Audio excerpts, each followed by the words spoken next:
Assalamualaikum warahmatullahi wabarakatuh. Saya Februardi Maulana Putra, NIM 22016400274 dari PPG Bahasa Indonesia. Di sini saya akan mempresentasikan RPP saya mengenai teks cerita inspiratif. Untuk KD-nya, ini KD 3.12, mengidentifikasi struktur dan kaidah kebahasaan teks cerita inspiratif. Namun di sini saya hanya berfokus pada strukturnya terlebih dahulu. Jadi indikatornya adalah mengidentifikasi struktur teks cerita inspiratif. Tujuan pembelajarannya, setelah mengikuti proses pembelajaran menggunakan scientific melalui model problem based learning, peserta didik diharapkan mampu mengidentifikasi struktur teks cerita inspiratif. Ini masuknya ke dalam C4 ya, dalam taksonomi Bloom. Nilai karakter yang dikembangkan, yang pertama ada religius, kedua jujur, 3 disiplin, 4 tanggung jawab, 5 peduli, ke-6 percaya diri, dan 7 kerjasama. Materinya, yang pertama ada struktur teks cerita inspiratif, ini maksudnya dalam konseptual. Selanjutnya teks cerita inspiratif faktual, mengidentifikasi struktur teks cerita inspiratif yang dibaca atau didengar, ini prosedural. Dan menggunakan bahasa yang baik dan menerapkan perilaku baik dalam cerita inspiratif, ini ke dalam metakognitif. Untuk model dan metode pembelajaran, yang pertama pendekatan, ini scientific, modelnya problem based learning, dan metodenya ceramah, diskusi, dan penugasan.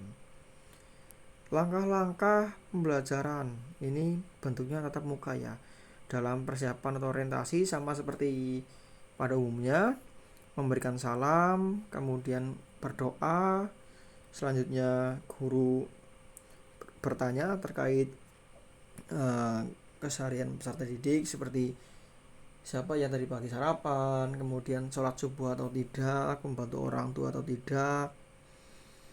Kemudian juga memberikan pengetahuan ya untuk selalu menjaga kesehatan dengan cara makan yang teratur dan tidak begadang. Kemudian mengecek kehadiran siswa dan menginformasikan materi yang akan dipelajari pada pertemuan kali ini. Untuk persepsi dan motivasi, guru memberikan motivasi ya, mengingatkan sholat subuh juga, dan bertanya siapa yang tadi malam belajar, dan memberitahu pentingnya belajar. Sementara itu guru juga harus menanamkan karakter ya pada peserta didiknya, bisa dengan cara motivasi seperti tadi. Saya juga menggunakan cerita spiritual. Cerita spiritual ini digunakan untuk mendidik karakter siswa agar lebih baik ya, bisa spiritual dalam bentuk cerita nabi-nabi dan yang lain sebagainya. Untuk kegiatan inti, orientasi peserta didik kepada masalah. Jadi guru memberikan masalah, di sini saya memberikan teks cerita inspiratif. Kemudian siswa itu membacanya ya, judulnya Paku dan Amarah. Selanjutnya guru dan peserta didik ini saling bertanya jawab mengenai teks yang dibaca tadi. Kemudian guru menjelaskan mengenai struktur teks cerita inspiratif melalui PowerPoint. Setelah itu guru membagi siswa ke dalam 3 kelompok ya, berdasarkan gaya belajarnya. Ada visual, ada auditori, dan ada kinestetik. Kemudian peserta didik itu disuruh untuk mengelompok. Peserta didik disuruh untuk mengelompok, bebas ya tempatnya di mana, bisa di depan, maksudnya bisa di kelas, ruangan kelas ini bisa di depan, bisa di belakang, bisa di samping, bisa di tengah. Itu bebas ya, sesuai dengan kemauan kelompok masing-masing. Jadi di sini masuk ke dalam diferensiasi lingkungan belajar ya, karena mungkin di belakang tenang, ada siswa yang ingin tenang ya di belakang, seperti itu misalnya. Kemudian fase kedua, mengorganisasikan peserta didik ya. Pertama guru memberikan LKPD, selanjutnya memberikan tugas ya, ini tugasnya berbeda-beda. Untuk kelompok visual, guru maksudnya peserta didik mengamati teks cerita inspiratif yang dipilih. Jadi guru memberikan 2 pilihan ya teks cerita inspiratif, nanti kelompok visual memilih untuk mengidentifikasi strukturnya yang mana, seperti itu. Ini masuk dalam diferensiasi konten. Kemudian untuk kelompok auditori itu peserta didik itu mendengarkan cerita inspiratif yang berbentuk audio ya. Jadi ini cerita inspiratifnya sudah direkam terlebih dahulu, sudah dibacakan, kemudian peserta didik disuruh untuk mendengarkan nih, seperti itu ya. Selanjutnya untuk kelompok kinestetik, guru memberikan potongan-potongan paragraf teks cerita inspiratif, nanti mereka disuruh untuk menyusunnya agar menjadi sebuah teks cerita inspiratif. Dan setelah memberikan tugas, guru mengamati peserta didik dalam berdiskusi. Fase ketiga, membimbing penyelidikan individu dan kelompok. Ya, guru membimbing jalannya diskusi ya. Apabila ada kebingungan, maka siswa diperbolehkan untuk bertanya. Fase keempat, mengembangkan dan menyajikan hasil karya. Nah ini, jadi tugas kelompok itu beda-beda ya, dibebaskan juga diberi pilihan ya. Peserta didik secara berkelompok membuat infografis, PowerPoint, poster, gambar, atau yang lainnya. Jadi ya ini masuk ke dalam diferensiasi proses ya. Ini untuk kelompok visual tadi ya. Jadi untuk kelompok visual membuat infografis, PowerPoint, poster, gambar, atau yang lainnya. Kemudian ini masuk ke dalam diferensiasi proses. Kemudian guru meminta kelompok kinestetik untuk membuat clipping atau mading. Ini kelompok kinestetik jadi masuk juga ke dalam diferensiasi proses karena berbeda ya.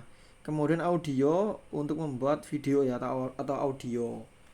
Teks cerita inspiratif yang menjelaskan tentang teks cerita inspiratif ini masuk ke dalam diferensiasi proses karena proses yang dilalui oleh masing-masing kelompok ini berbeda-beda. Kemudian guru meminta peserta didik untuk mempresentasikan hasil kerja kelompoknya karena prosesnya berbeda, hasilnya berbeda, maka menjadi diferensiasi produk. Jadi masing-masing kelompok melakukan presentasi dengan memaparkan hasil diskusi dalam bentuk infografis, PowerPoint, poster, gambar mading, atau video. Ini masuk dalam diferensiasi produk. Fase kelima, menganalisis dan mengevaluasi proses pemecahan masalah. Guru meminta peserta didik untuk menyimak dan menanggapi presentasi kelompok lain. Kemudian guru meminta peserta didik yang sudah presentasi untuk mengumpulkan hasil kerja kelompoknya. Dan guru bersama-sama peserta didik menyimpulkan hasil pembelajaran. Untuk penutup, guru memberikan penjelasan terkait rencana tindak lanjut pembelajaran untuk pertemuan selanjutnya. Jadi guru kan sudah mengetahui kemampuan peserta didik, maksudnya sudah melakukan evaluasi juga, maka ke depan pembelajaran akan dilakukan lebih baik ya. Kemudian materi apa juga yang akan dipelajari di pertemuan yang akan datang itu juga disampaikan. Selanjutnya, guru bersama peserta didik menyimpulkan dan mengevaluasi hasil kegiatan pembelajaran ya. Jadi seperti tadi, guru memberikan refleksi, kemudian bersama-sama menyimpulkan, kemudian mengevaluasi kekurangannya di mana dan kelebihannya apa dalam pembelajaran kali ini, dengan tujuan untuk memperbaiki dan proses pembelajaran yang akan datang berjalan lebih baik. Selanjutnya, guru dan peserta didik berdoa mengakhiri pembelajaran. Untuk sumber, bahan, dan media pembelajarannya ada laptop, LCD proyektor, speaker, alat tulis, kertas HVS, untuk LKPD, kertas manila, kertas origami, gunting, lem, dan selotip. Untuk bahan pembelajaran seperti biasa ya, LKPD, PowerPoint, dan teks cerita inspiratif. Untuk sumber pembelajaran ini saya menggunakan teks cerita inspiratif dari sebuah link ya, dan menggunakan buku paket kelas 9, buku guru dan buku siswa. Untuk penilaiannya ada 3, yaitu sikap, keterampilan, dan pengetahuan. Untuk tekniknya, sikap ini menggunakan noun test ya, ada lembar observasi dan rubrik penilaian. Kemudian keterampilan ini juga menggunakan teknik non tes ya, dengan bentuk unjuk kerja. Jadi nanti waktu presentasi unjuk kerjanya atau produknya itu dilihat nanti juga siapa yang aktif atau tidak. Seperti itu kan kelihatan ya dari sikap dan keterampilannya.